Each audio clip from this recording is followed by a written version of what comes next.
Gloria a Dios, aleluya, santo, santo, santo el Señor para siempre. Bendito sea el Señor, gloria a Dios, aleluya.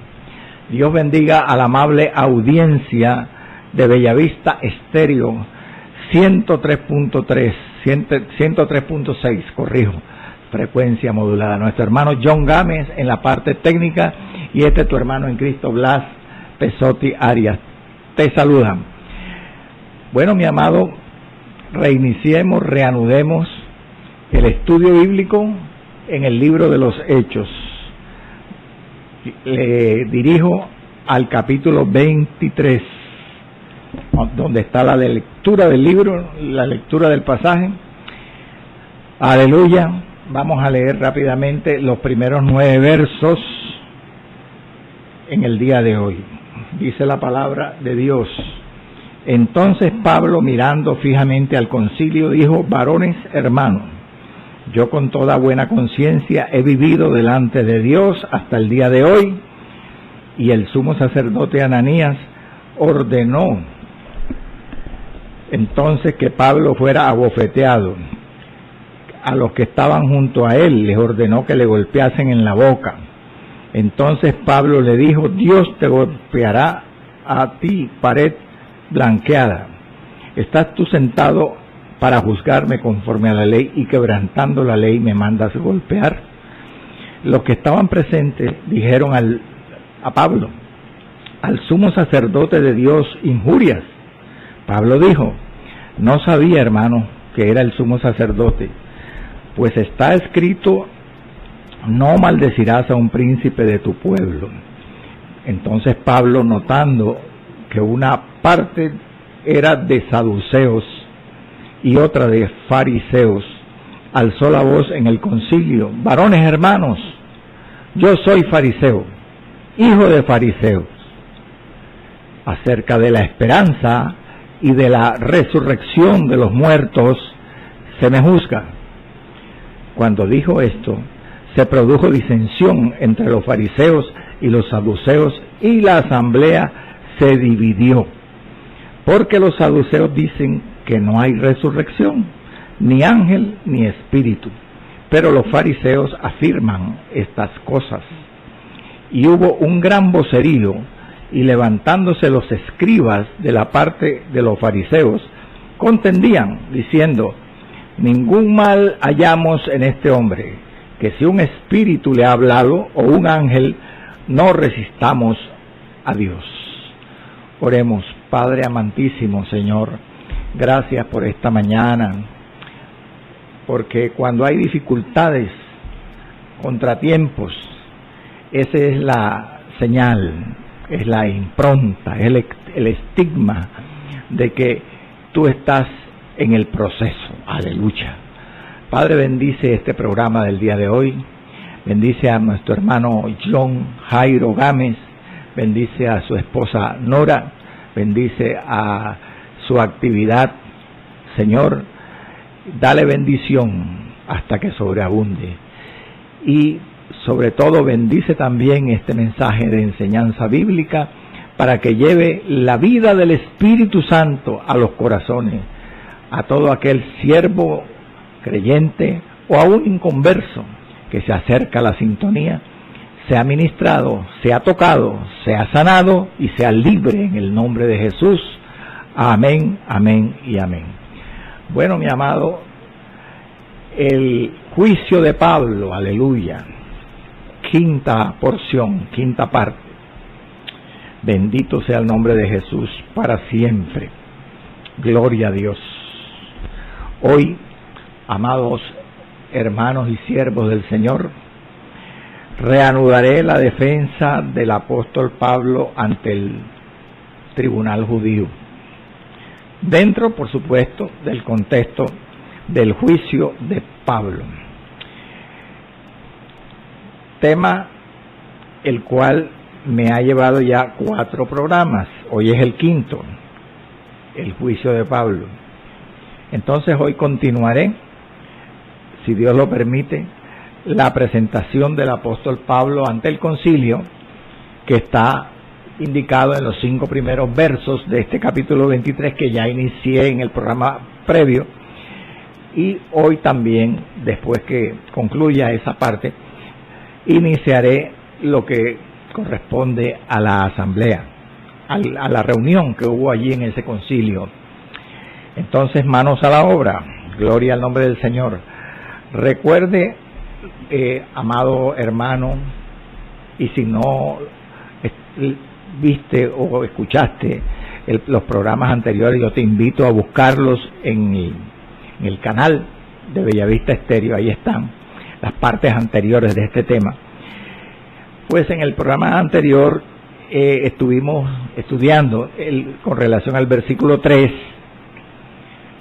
el incidente, el suceso imprevisto, desagradable que se originó allí en el concilio, bendito sea el Señor, en la reunión del concilio judío, con la presencia del mismo tribuno romano, y que fue el que dice el verso 3, quiero repetir ese verso. Entonces Pablo le dijo a Ananías, al sumo sacerdote, que lo había mandado a golpear en el rostro: Dios te golpeará a ti, pared blanqueada. ¿Estás tú sentado para juzgarme conforme a la ley y quebrantando la ley me mandas golpear? Esto suscitó el incidente que estudiamos en parte en el programa antecedente, el anterior. Vimos lo que significa ese apelativo, ese remoquete, por decirlo así, es que el Pablo le puso al sumo sacerdote, le llamó pared blanqueada. Estuvimos estudiando que en realidad es una metáfora, y no vamos a volver sobre eso.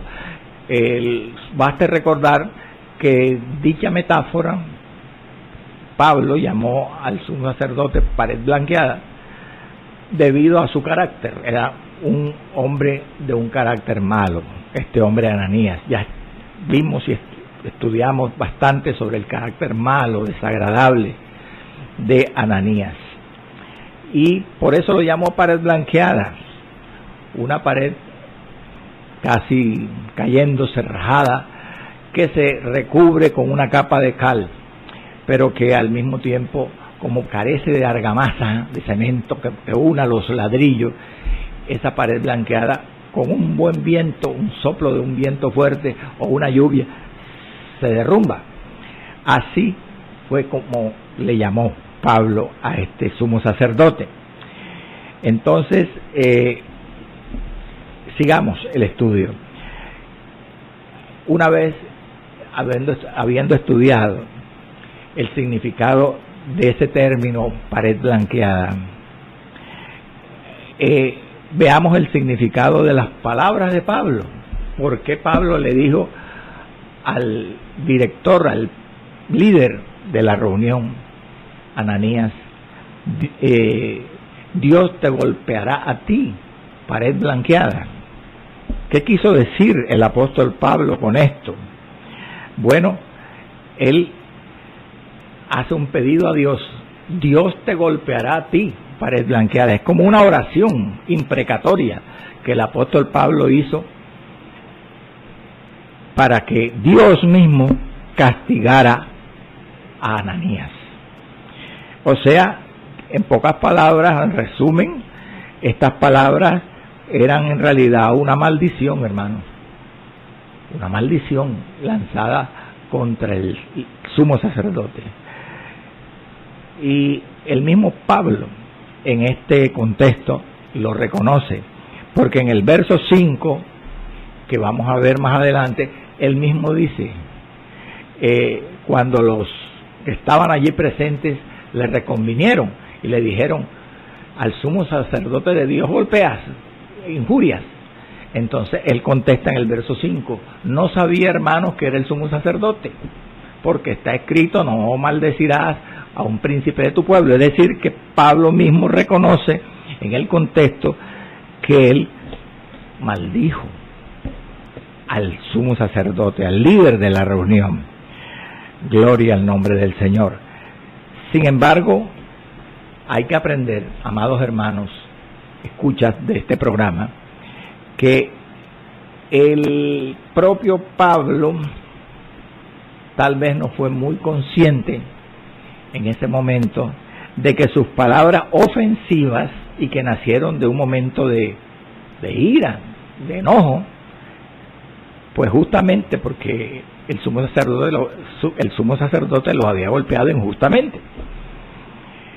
No sabía Pablo en ese momento que sus palabras ofensivas, su maldición al sumo sacerdote, resultó ser profética. Aleluya, profética, porque a pesar de las apariencias de, ¿cómo decirle?, de que el blanqueamiento exterior de la pared blanqueada, que como había llamado al sumo sacerdote, eran el carácter malo de Ananías, a pesar de esa apariencia que tenía Ananías de autoridad. En realidad, este hombre Ananías estaba destinado a un mal final en su vida. Y en ese sentido fue la maldición de Pablo a este líder religioso profética. Porque, como ya lo dije anteriormente, según la historia judía, cuando se originó la guerra judeo-romana entre judíos y romanos para el año 66 de nuestra era cristiana, que terminó 4 años después, en el año 70, con la destrucción de Jerusalén y del templo por las tropas de Tito Vespasiano y la muerte de miles de judíos y la deportación de miles de judíos. En esa época, dice la historia, que los rebeldes de Judea, sacaron a este Ananías, que se estaba tratando de esconder en un acueducto en Jerusalén, y acabaron con su vida. Como dijo el apóstol en esta ofensa de este pasaje, Dios te golpeará a ti, pared blanqueada. Dios lo golpeó, y eso no sucedió muchos años después de Pablo haber dicho esto. Por eso resultó profética las palabras de Pablo, lo que nos enseña que a veces los siervos de Dios, hermanos, que tienen un don, un ministerio, aún en los momentos de ira, tienen que saber cómo hablan, porque muchas veces sus palabras, o casi siempre sus palabras, tienen poder y pueden resultar proféticas. Dice la historia, para terminarle el relato, que un hijo y un hermano de el sumo sacerdote de Ananías, que fue asesinado en ese momento,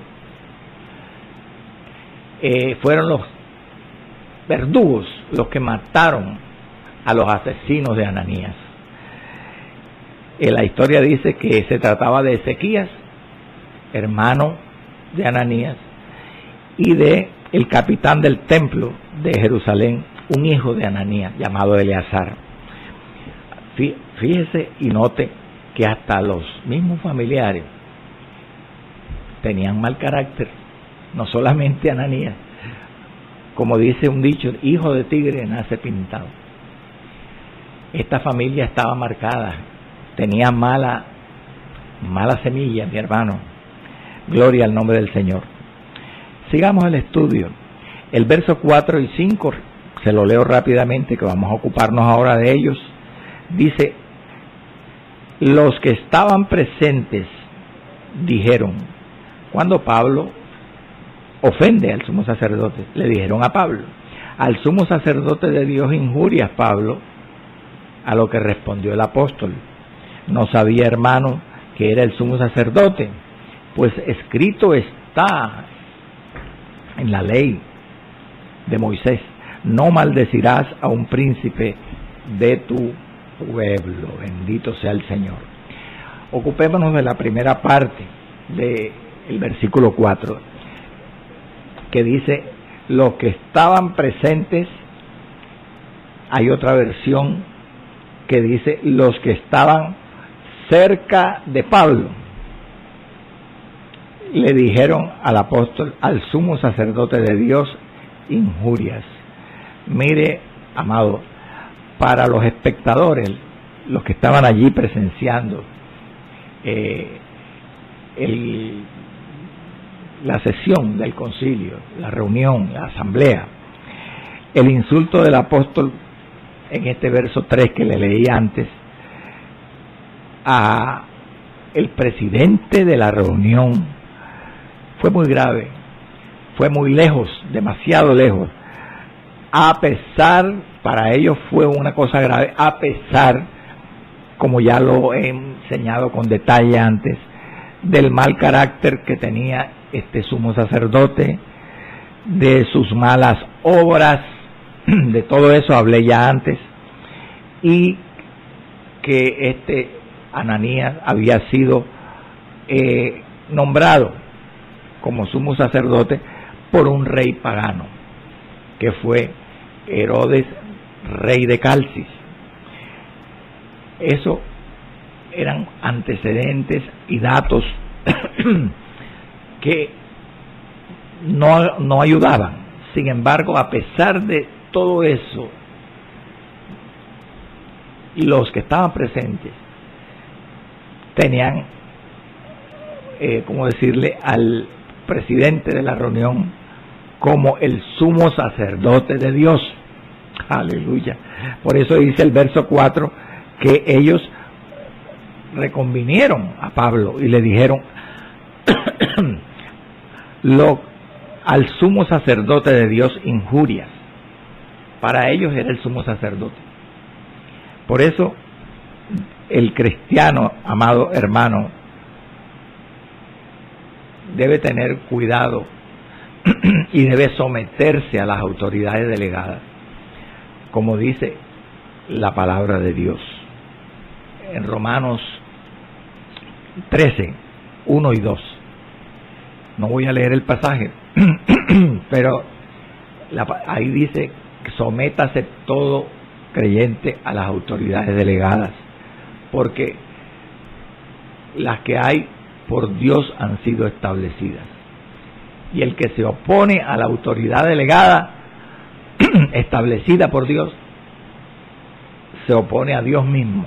No importa si la autoridad ejerce malamente,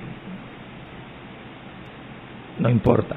El deber del cristiano, la obligación es someterse a esa autoridad y orar por las autoridades, como dice la palabra, orar por los reyes, por los gobernantes, para que vivamos quieta y reposadamente.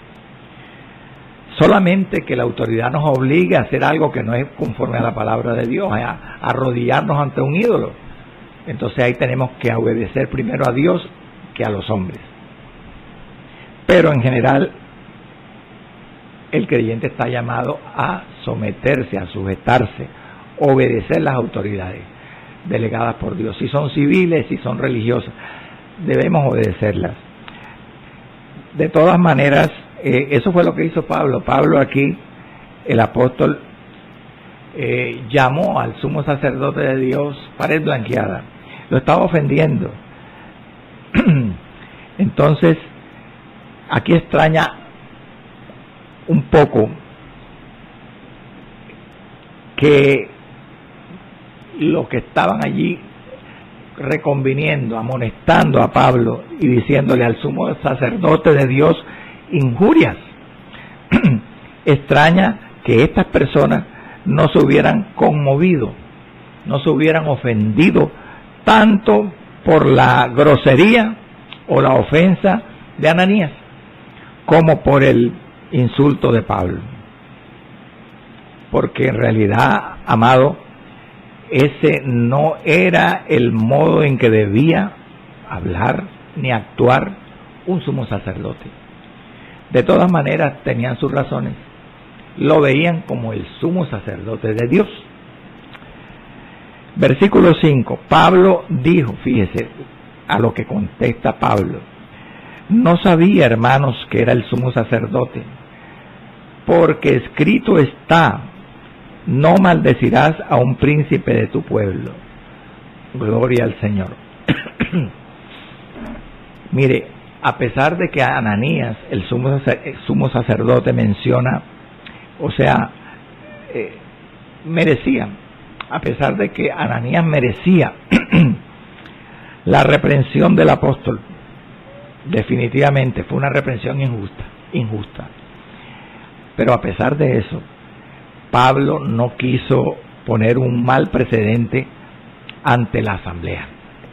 O sea, dar un mal testimonio, como para justificar, insultar a la máxima autoridad religiosa de Israel. No, porque él conocía la palabra de Dios y sabía que él había fallado y que él debía por lo menos excusarse, disculparse. Y eso es lo que él hace. Tan pronto como le comunican aquí en el verso 4 que el hombre a quien había ofendido era el sumo sacerdote, Pablo, dice la palabra, se disculpa en el verso 5. Se disculpa y es decir, se excusa ante Ananías mismo, el sumo sacerdote, y ante los que estaban presentes. No sabía, hermanos, que era el sumo sacerdote. Como queriendo decir aquí Pablo, ¿verdad? Si hubiera sabido que era el sumo sacerdote, no lo hubiera tratado de pared blanqueada. Bendito sea el Señor. Entre otras cosas, había una razón poderosa, y es que la ley mosaica prohibía a los judíos hablar mal o injuriar a un líder, a un gobernante o a un príncipe del pueblo de Israel. Éxodo 22, 28. Podemos leer la cita. Éxodo 22, 28. No injuriarás a los jueces, entendiéndose por jueces un líder o un gobernante, ni maldecirás al príncipe de tu pueblo. Pablo era un erudito de la ley, había sido un rabino y él sabía perfectamente esto. Por eso, al excusarse ante la audiencia y ante el propio presidente de la audiencia, a quien había ofendido, cita la ley judía. Pero extraña otra vez las palabras del apóstol. No sabía, hermanos, que era el sumo sacerdote. ¿Cómo no iba a saber Pablo quién era el sumo sacerdote? ¿Qué se proponía? Se pregunta uno, ¿verdad? ¿Qué se proponía el apóstol aquí al decir que no sabía que el que hablaba allí era el sumo sacerdote, presidiendo la asamblea? ¿Qué quiso decir el apóstol, hermano, con esto? ¿Qué le parece a usted? Entre otras cosas, el sumo sacerdote era quien lideraba, quien presidía las reuniones regulares del Sanedrín, y seguramente Pablo tendría que haberlo identificado, ¿verdad? Algunos se han preguntado también, ¿no sería que Pablo, el apóstol, no estaba mirando en ese preciso momento cuando dijo eso en dirección al sumo sacerdote, en dirección de la cual venían las palabras? Se han preguntado algunos, de tal manera que no podía estar seguro de quién hablaba. Bueno, algunos intérpretes han entendido las palabras de Pablo. Escuche, o sea, vamos ya a la interpretación del texto. No sabía, hermanos, que era el sumo sacerdote. Algunos exégetas la han interpretado como si hubiera hablado Pablo con ironía, con burla, con sarcasmo, como si no mereciese ser sumo sacerdote el que había dado esta orden de golpearlo. O dicho de otra forma,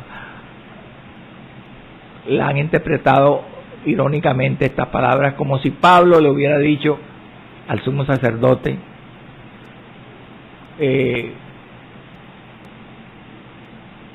no sabía, o sea, le hubiera dicho a todos los que estaban allí presentes, no sabía que era el sumo sacerdote porque, caramba, este hombre habló y actuó como si no fuera sumo sacerdote, o como no debe actuar ni hablar un sumo sacerdote. De esa manera algunos la han interpretado, irónicamente, sarcásticamente. Pero hay dos grandes motivos para no estar de acuerdo que esa sea la interpretación. Primero, Pablo estaba enterado de la historia de Israel. Imagínense quién como Pablo. Y él sabía que algunos de los anteriores sumos sacerdotes habían sido igualmente malos como Ananías. O sea que para él no era extraño la actitud de un sumo sacerdote como la que mostró Ananías. Segundo, otra cosa que no concuerda con esta interpretación de que Pablo hubiera hablado con ironía, y es que es la justificación, la excusa, la disculpa que da Pablo en el verso 5 cuando dice: no sabía, hermano, que era el sumo sacerdote, porque está escrito en la ley que no se debía maldecir a un líder. Entonces allí no tendría sentido esto, porque el mismo Pablo está dando un motivo para no considerar como una ironía sus palabras. Bueno, en realidad, por esto que le estoy diciendo, es mejor, la gran parte de los exégetas, de los intérpretes bíblicos, consideran que realmente Pablo no distinguió al sumo sacerdote.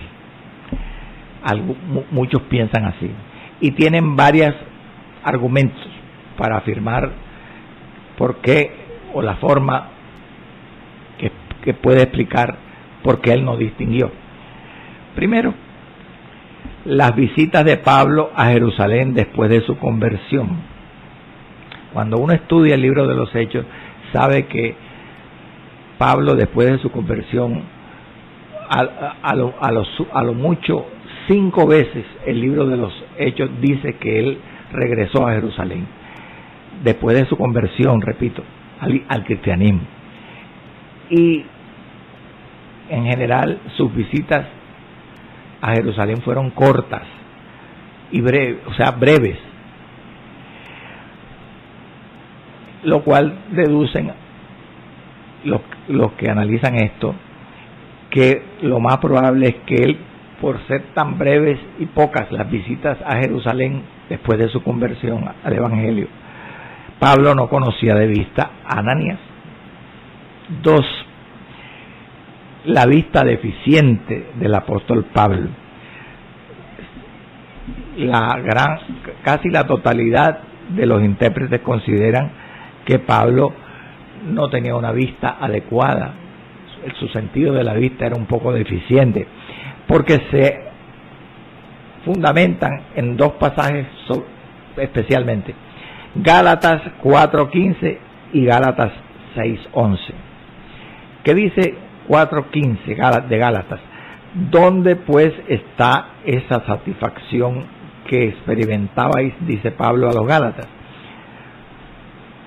Porque os doy testimonio de que si hubieseis podido, os hubierais sacado vuestros propios ojos para dármelos. Y la vista deficiente del apóstol Pablo, muchos piensan, también se demuestra por Gálatas 6:11, cuando él dice: mirad con cuán grandes letras os escribo de mi propia mano. Como una persona que no ve muy bien, tiene que escribir grande, bendito sea el nombre del Señor, o tiene que leer letras grandes.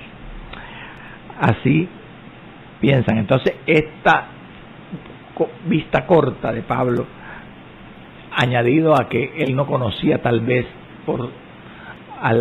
de vista al sumo sacerdote, justifican para algunos que porque él no distinguió, no sabía, hermanos, que era el sumo sacerdote. Pero además Hay un par de argumentos más que a veces aducen para demostrar esto los intérpretes, y es lo informal de la reunión, de la asamblea, del concilio que se estaba llevando allí. Recuerde que eso fue algo improvisado. El que citó al Sanedrín fue el tribuno Claudio Lisias. Entonces no fue formal, y debido a eso los intérpretes afirman algunos que seguramente Ananías no vestía las insignias que lo distinguían como sumo sacerdote, las vestiduras o las insignias, y por eso Pablo se confundió, no lo precisó al sumo sacerdote. Y todas estas factores pues influyeron para que, o contribuyeron, el apóstol Pablo no distinguiera al sumo sacerdote. Gloria al nombre del Señor para siempre. De todas maneras, concluyen los intérpretes que, como cualquiera de las opciones, de las alternativas de interpretación que se le quiera dar a las palabras de Pablo aquí, no sabía, hermanos, que era el sumo sacerdote, o que fuera ironía, o que fueran reales, por cualquiera de estos motivos que he mencionado. Como cualquiera de esas alternativas interpretativas, tienen siempre, ¿cómo decirle?, alguna objeción, algún reparo.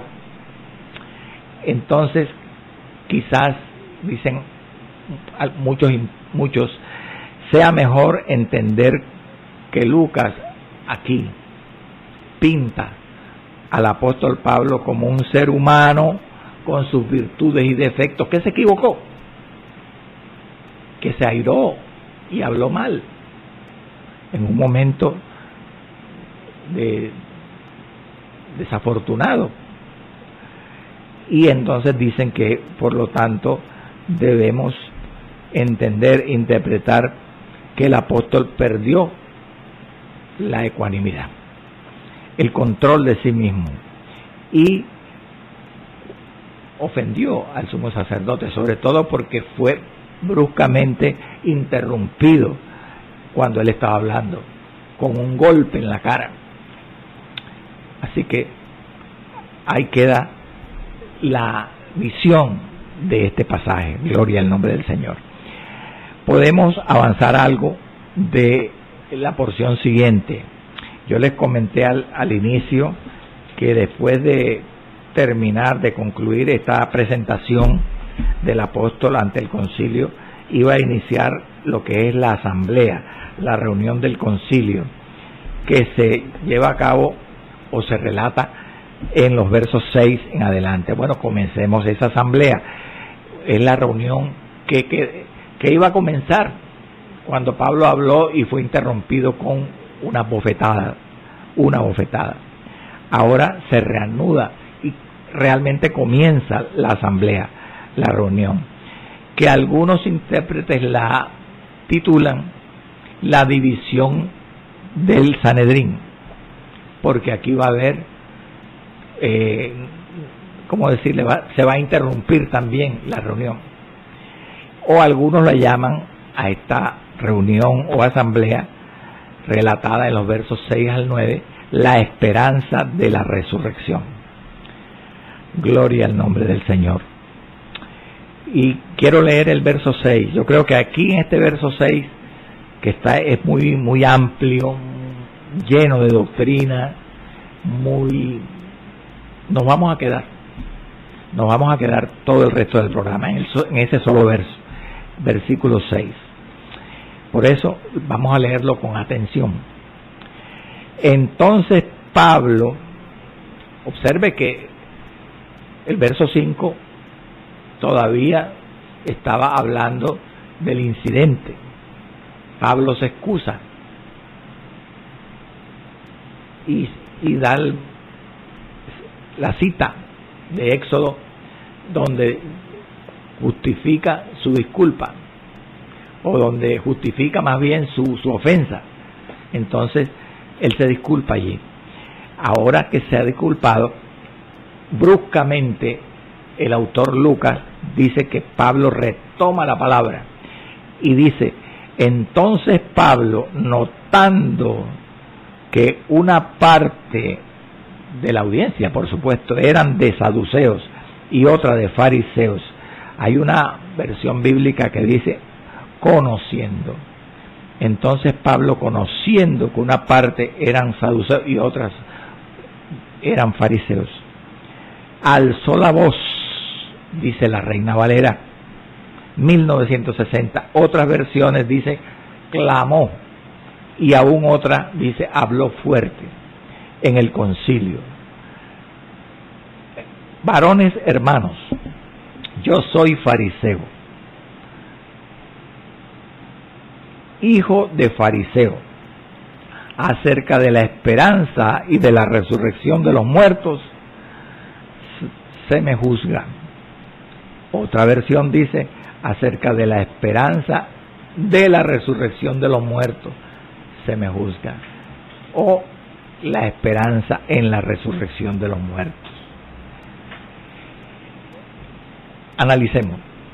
Entonces Pablo, conociendo que una parte era de saduceos y otra de fariseos. ¿Por qué Pablo notó esto? ¿Por qué Pablo conocía esto? ¿Cuál era la composición, la constitución del concilio, de la asamblea, del Sanedrín? Porque Pablo había sido educado como un fariseo, amado, como nosotros ya lo sabemos, y bajo un maestro muy destacado y miembro del concilio, del tribunal, de la corte judía, que era Gamaliel.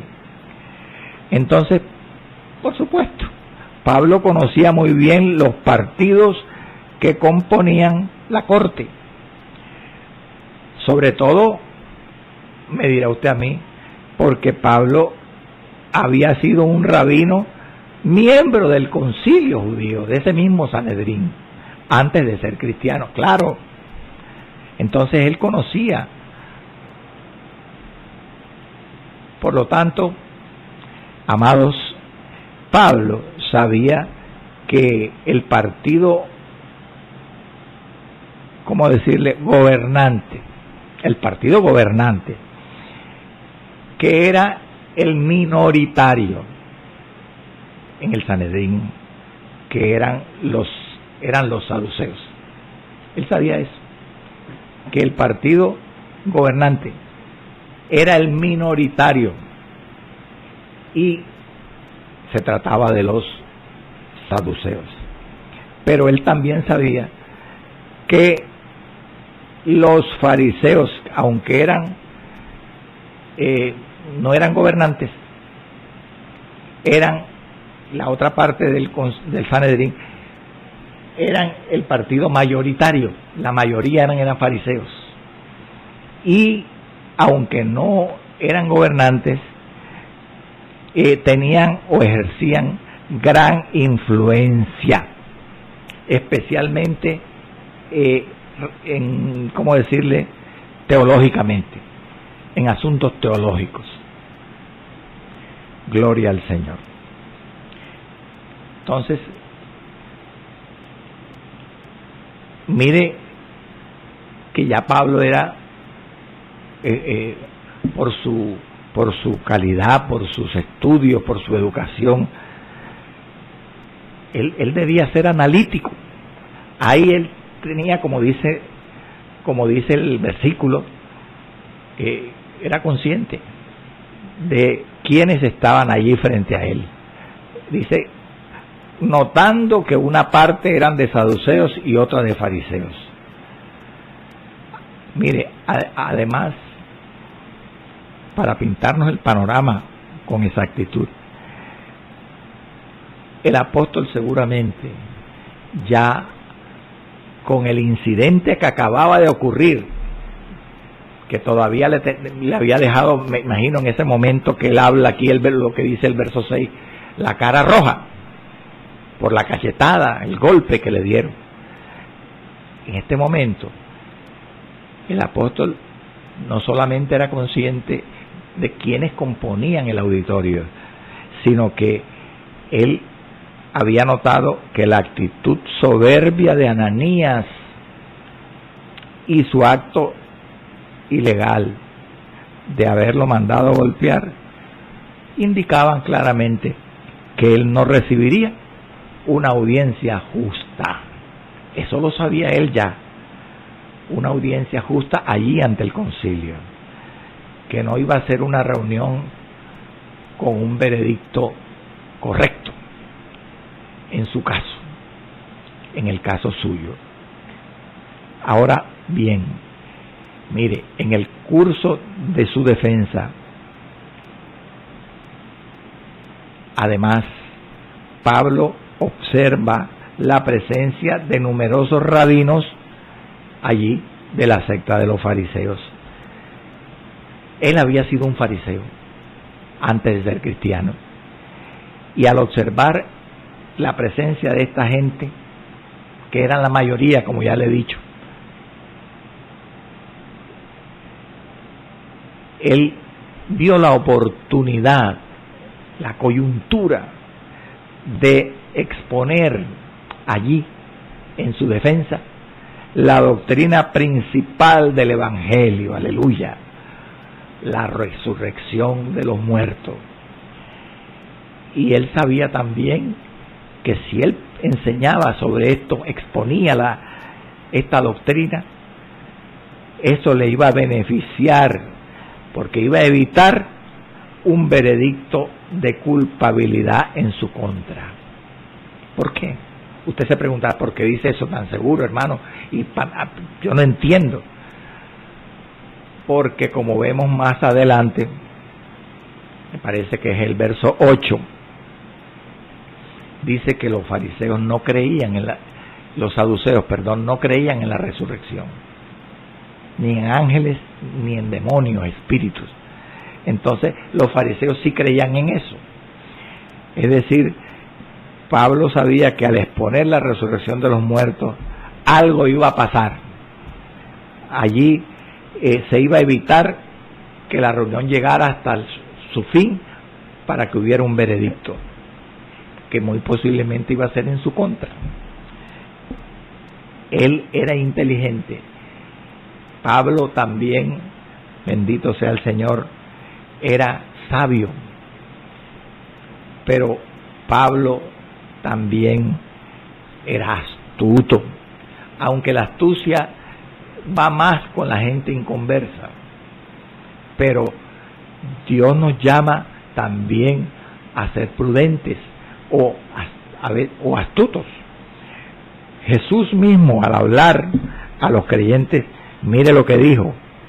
Jesucristo mismo, hermano. Mire, Mateo 10:16.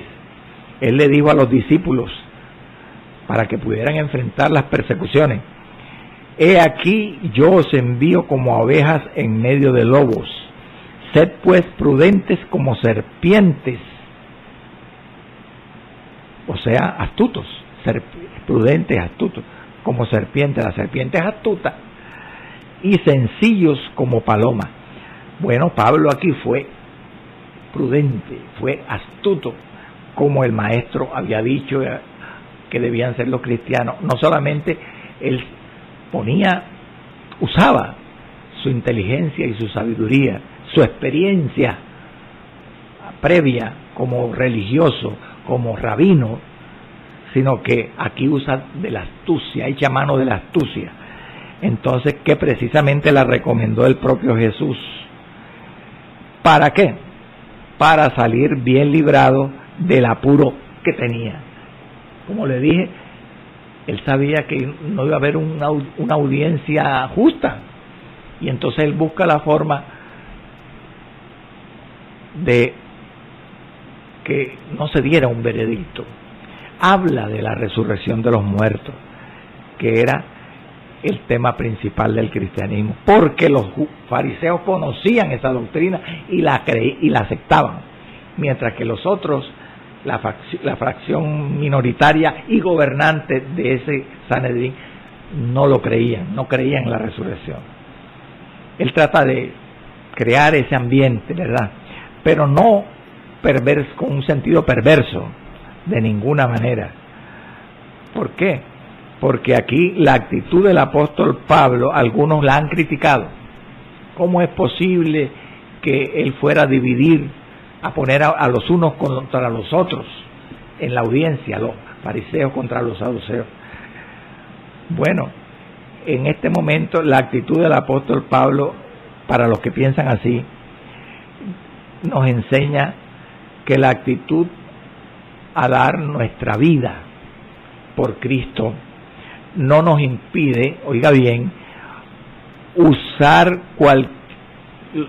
métodos honestos, honrados, para proteger nuestra vida, con tal que lo hagamos para bien. Eso fue lo que hizo Pablo aquí. Trató de salvaguardar su vida.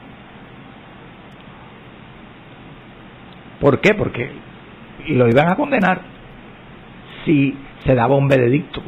Y ya en el curso de este estudio, que de pronto decir que tendrá otra parte de posterior para concluirlo, nos daremos cuenta de que Pablo salió bien librado, pero que el veredicto de la reunión del concilio no se dio, porque se interrumpió debido a la sabiduría, a la prudencia del apóstol, al escoger el tema de la resurrección de los muertos. Esto es fascinante, mi hermano, es maravilloso.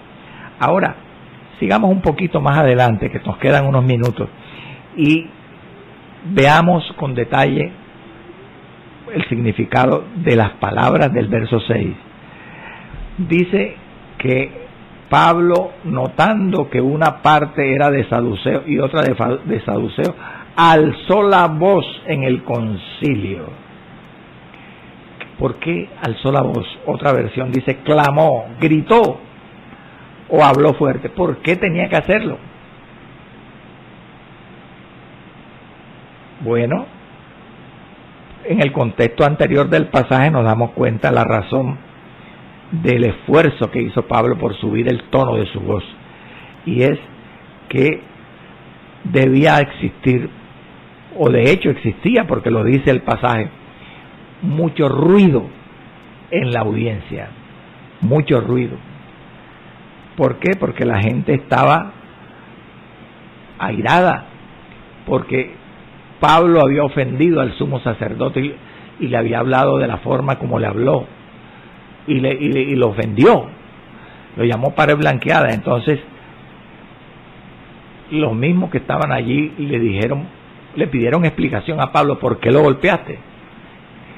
Pablo se excusa, no sabía que era el sumo sacerdote, y cita la ley.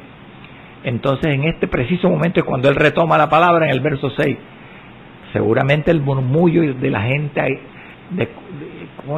que no estaba de acuerdo con la actitud de Pablo no dejaba hablar a Pablo.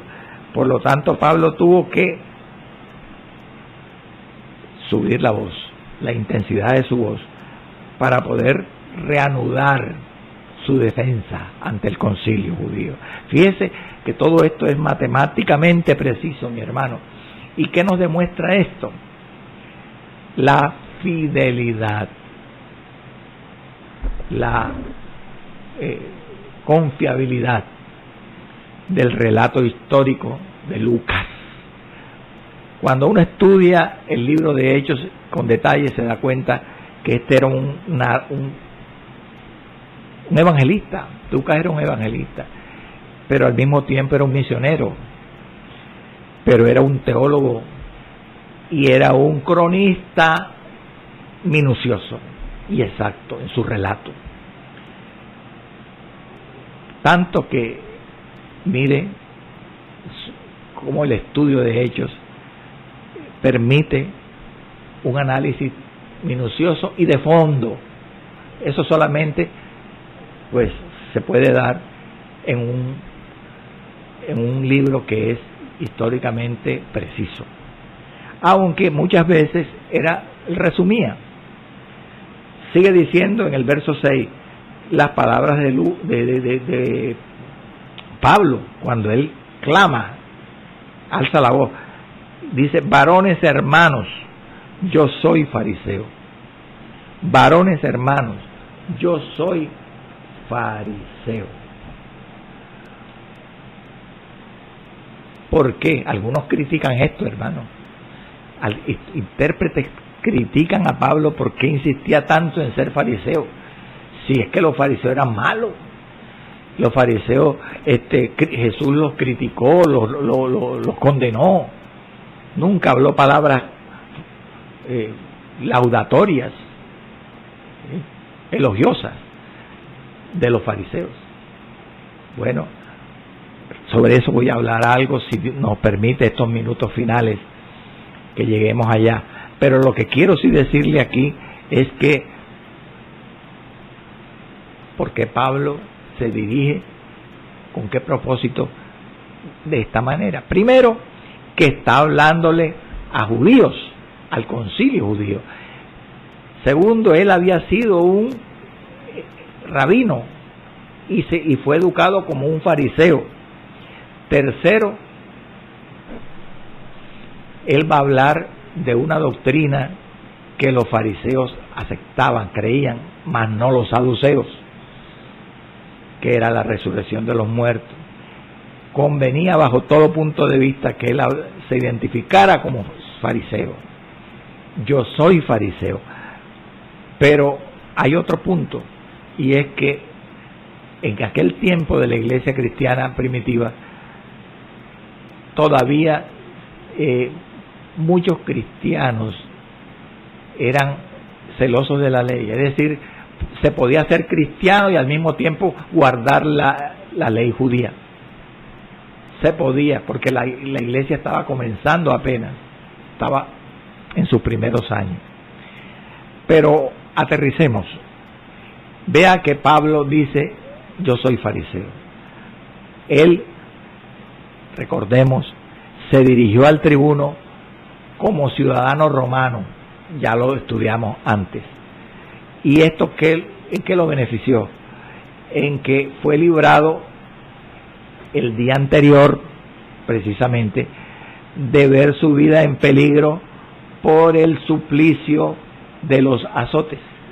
Respetaron su ciudadanía romana y no lo azotaron. Él se identificó en aquel tiempo como ciudadano romano. Ahora, lo que lo puede salvar no es identificarse como ciudadano romano, sino por todas las razones que le he dado antes, identificarse ante el Sanedrín como fariseo. Y de hecho, el identificarse como fariseo, como vamos a estudiar con detalle más adelante, lo va a salvar de ser condenado por el Sanedrín. Mire la sabiduría, como dice el proverbio, hermano, qué lindo. La sabiduría nos da vida, nos libra de la muerte. La sabiduría nos da vida y nos libra de la muerte misma. A propósito de los fariseos y de los saduceos, causa confusión entre los estudiosos de las escrituras, entre los tratadistas bíblicos, observar que las referencias en el libro de los Hechos, escúcheme, a los fariseos sean un poco elogiosas. Lo que le dije ahorita. Extraña a los intérpretes bíblicos esto, que cuando se habla de los fariseos en el libro de los Hechos, generalmente se habla en tonos elogiosos, laudatorios, encomiables. Pero en los evangelios, cuando Jesús habla, Jesucristo, de los fariseos, siempre los condena, los amonesta. Surge una pregunta, y con esto voy a terminar. ¿Será para explicarnos este contraste entre los evangelios y el libro de los Hechos, en su concepto, en la forma de hablar de los fariseos. ¿Será que se habían empeorado los saduceos y habían mejorado los fariseos en este tiempo de los Hechos? Por eso Jesús los amonestó, los condenó, y ahora en el libro de los Hechos más bien se hablan en tonos elogiosos. ¿Será eso cierto? Dicen los intérpretes que lo más probable es que las dos sectas, tanto los saduceos como los fariseos, hubieran sufrido un proceso de degeneración, se hubieran empeorado, porque ellos acababan, hacía unos años, de rechazar a su Mesías, y por lo tanto los romanos los crucificaron. Y entonces lo que hay que esperar de esta actitud de estas, porque fueron estas sectas, estos partidos, estas facciones religiosas de los saduceos y de los fariseos, los que entregaron al Señor y le instaban a la multitud a que gritaran: crucifícale, crucifícale. Entonces, este es un gran interrogante que quiero dejar para el próximo programa.